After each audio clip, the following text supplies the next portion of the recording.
G'day all, welcome back to Dad vs Son and our review of the Tri-Battle Pack of the Battles of the American Revolution from GMT Games, designed by Mark S. Miklos. Righto, I've played the game, so now I think I can give a fair review to it. So let's say, right from the start, the map for Eutaw Springs and the maps that I've seen on the rest of the box are just absolutely wonderful. They're crisp, they are clear. Having place names named on them, the roads named, all that sort of stuff makes life so much easier. It's relatively easy to see the hex numbers, a little bit harder in the forested areas, but it's not too bad at all. So no, I'm quite happy with that, and I think that's great. The counters themselves overall, again, crisp, clear, easy to read, easy to understand, even for an old fart like me wearing glasses. So again, not a problem. Looking at the rest of the map, what I do want to say is that playing this as one person, it's a little bit difficult to read these headings up here at times. What I would have liked to have seen is maybe these boxes a little bit smaller or moved down a little bit, and this maybe half as big again, just to make it a bit easier to read. It's not a biggie, it's not a game stopper or anything else, and it doesn't detract from the game. It's just a game for older farts like me. It can be a little bit difficult to read, especially the white on red when that's sort of halfway across the table. So it's not a biggie, but it's something to be aware of. The record track, game turn record track, is fine. I don't have any hassles with that whatsoever. It's nice to have the legend up here for the terrain, so that's good. Captured units, eliminated units, again, not a problem. And the Liberty bit up here, yeah, fine. I suppose you can put your momentum tokens there or something else. I'm not really sure what that's supposed to be there for, other than, yeah, let's go for Liberty. But so that's not a hassle. The rule book, the series rules, again, I think are pretty damn fine. They are relatively clear. My only concern being, I suppose, realistically, would be with, firstly, retreats. It's not really clear to me that if a unit passes its morale, but everybody else is retreated, whether it can retreat or not. Now, there's much to be said for either side of that argument, in that just because every other unit is retreated doesn't mean that a unit will retreat with them. It could stand and all the rest of it.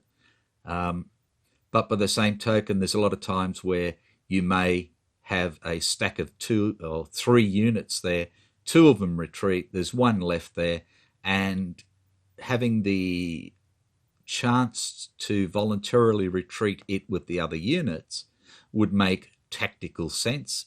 And not being sure whether you can do that, I did not do that. And that leaves units hanging, which can be snapped up fairly quickly in the next turn if initiative goes against them. So that's just something I'd like to be a little clearer. It says that if you fail the morale test, you must retreat, but it doesn't say if you pass the morale test, you may retreat, which I think would be a nice thing, or simply an extra little thing in there to say that you may retreat if you want. And again, that could be in some errata or something somewhere that I haven't seen, but that's that first call. The next thing with the rule book is that in going through the rule book, it follows it through with a wonderful tie-in with the sequence of play and makes it really easy to read, except for rifle fire and defensive artillery fire.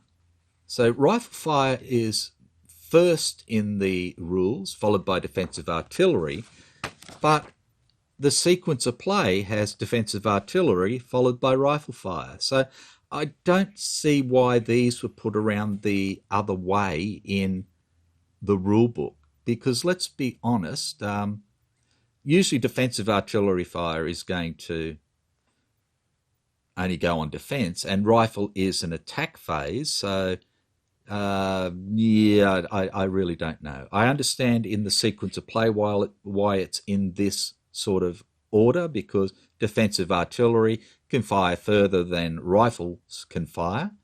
So I don't understand why the rule book has it the other way around. Again, not a biggie. It's not show-stopping or anything else. It's just something I picked up on because I'm a nosy bastard.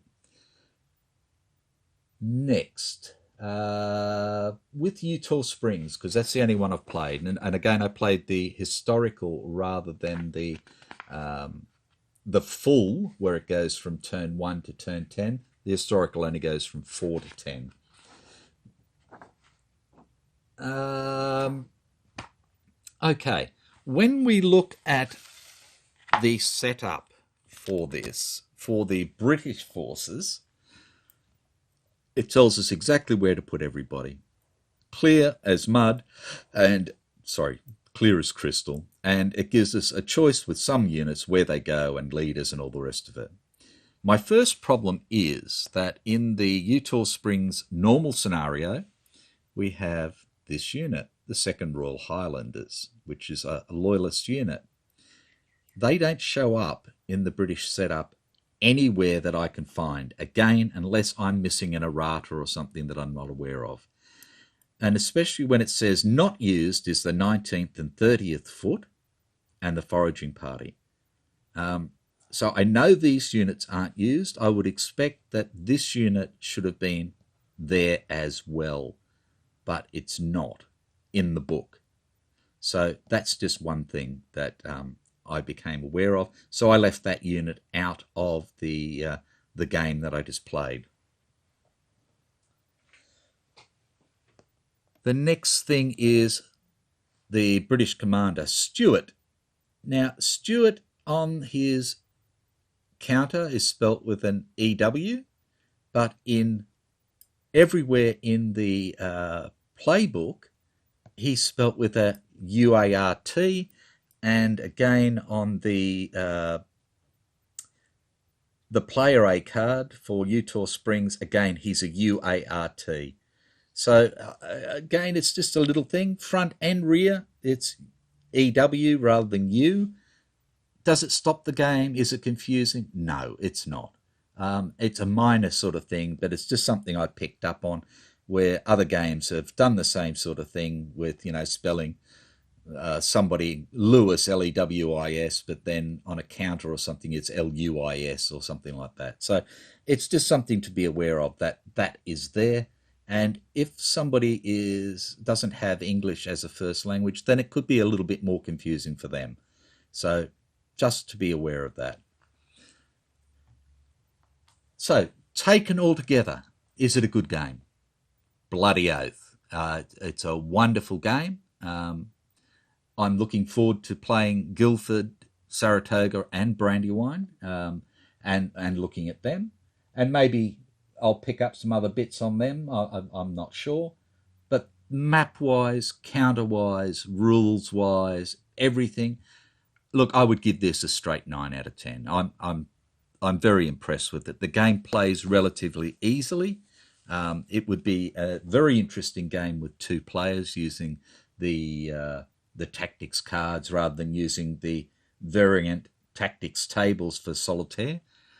But all in all, I think it's a bloody wonderful game. I take my hat off to GMT and Mark Miklos, and I think they've done a wonderful bloody job. So I'm not sure if that's going to help people or not, but that's just my opinion, and some people may agree, some may disagree. I don't really care.